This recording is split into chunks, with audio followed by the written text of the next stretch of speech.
My guest today has an Oscar, a Tony Award for her work on Broadway, and now a new hit TV show, Code Black. And yet, despite her decades of success, Marcia Gay Harden is one of the most down-to-earth stars I've ever met. I sat down with the actress at the Monte Carlo Television Festival.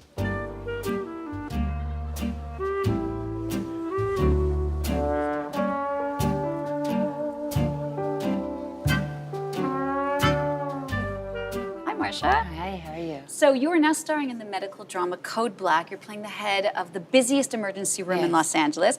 But I heard at first you weren't that sold on doing the show. Why? Oh, I was playing a different part in doing the show. And when I first saw the show, we saw the documentary. And I thought the Code Black documentary was amazing. But you know, when you do a 1-hour television show, I have 3 kids, I'm a single mom, it's a big, big commitment. Then they showed me the character Leanne Rorish, and I was sold. I was in. She's an amazing character. She's a strong woman. She's the leader of these interns, learning how to be the fastest, smartest, wisest, most fierce doctors they can be in a completely discombobulating type of setting, which is the emergency room. And this particular emergency room, it's as if you have several ticking time bombs going off at the same time, which are different patients who need treatment. And there's newbies working on them, and Leanne, who's been there for a while, kind of showing them how to manage it. What's the hardest thing about playing in the ER? Is it the medical language? Is it the blood? Initially, it was absolutely the medical language. You have to, accommodate. You have to know what the words for medicines are. You have to know what the words for procedures are, thoracotomy. You just have to know so much. And it's not enough to just know verbally. You have to know physically, so you have to do the research and because there's 3 cameras working all the time, and you don't know at any moment where any camera's gonna be, so you have to be doing something realistic. And then there's the sheer numbers of the people packed into the ER room. It is a challenge, but it's a wonderful challenge. One more time, let's go. Go. All right, you, right up top. I can do it. Get up there. Okay, all right, careful.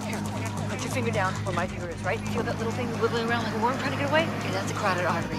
Your finger is now the only thing keeping that man alive. Okay. You're the latest in a series of women to head up TV shows in the States. So many actresses in the 40s, they often complain about not having enough good roles in cinema. It seems like TV is a bit the golden land.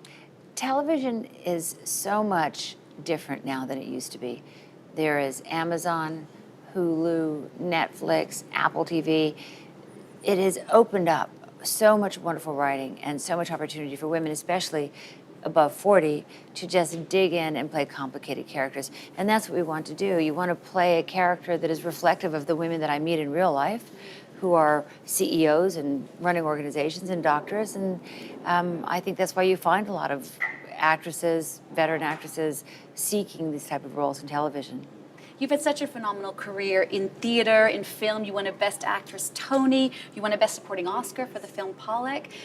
Looking back at that time, would you say that it was a double-edged sword in sort, or was it the best thing that ever happened to you, the Oscar? I can't see how winning an award would be a double-edged sword. It was fantastic. And it opened up so many other doors for me. But most importantly was the opportunity to make each of the pieces that ended up winning awards.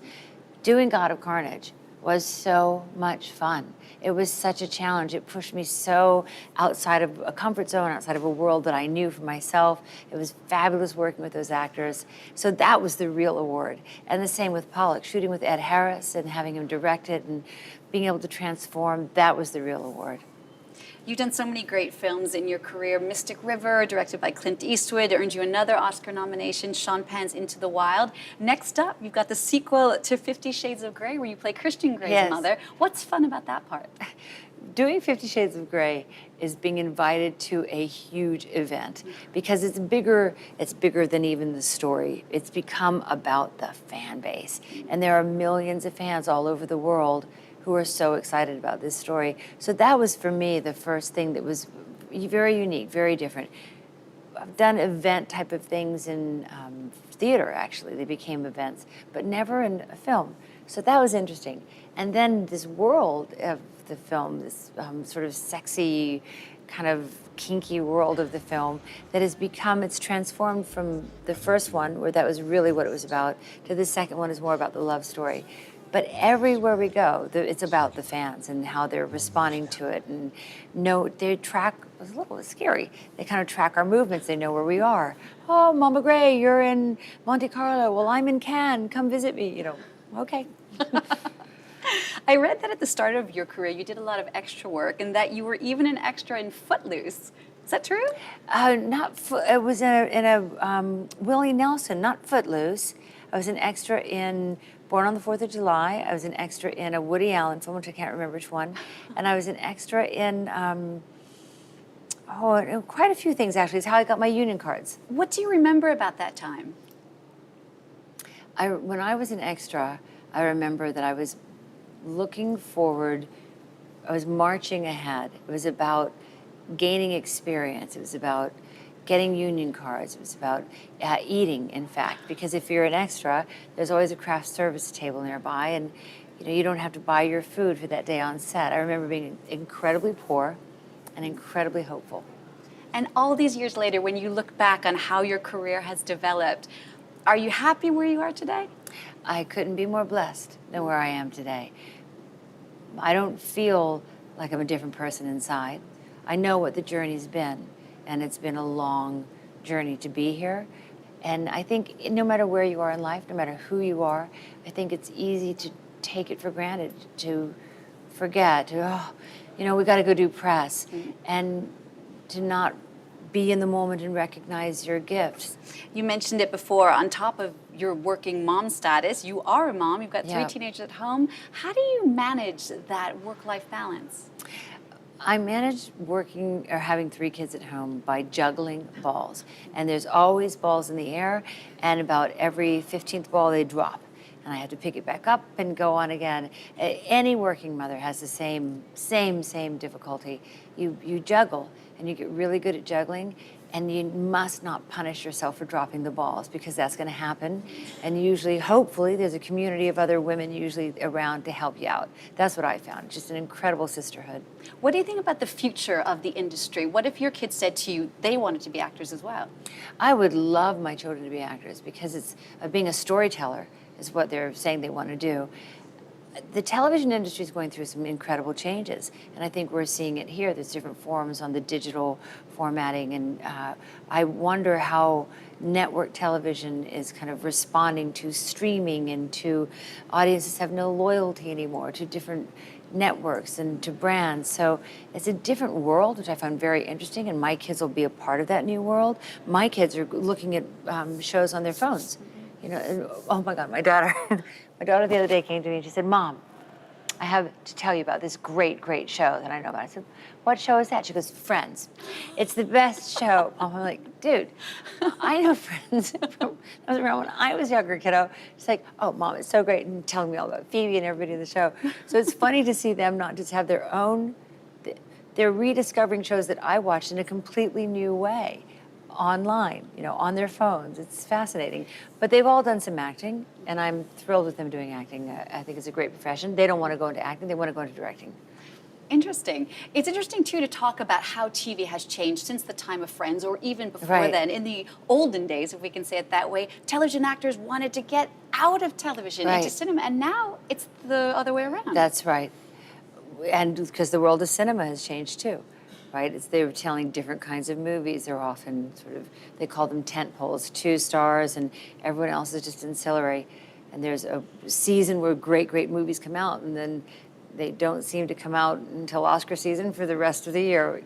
So I think everything has changed. The world market has changed, the financial market, the needs, the funding, the development, it's all the studios. It's a completely different world.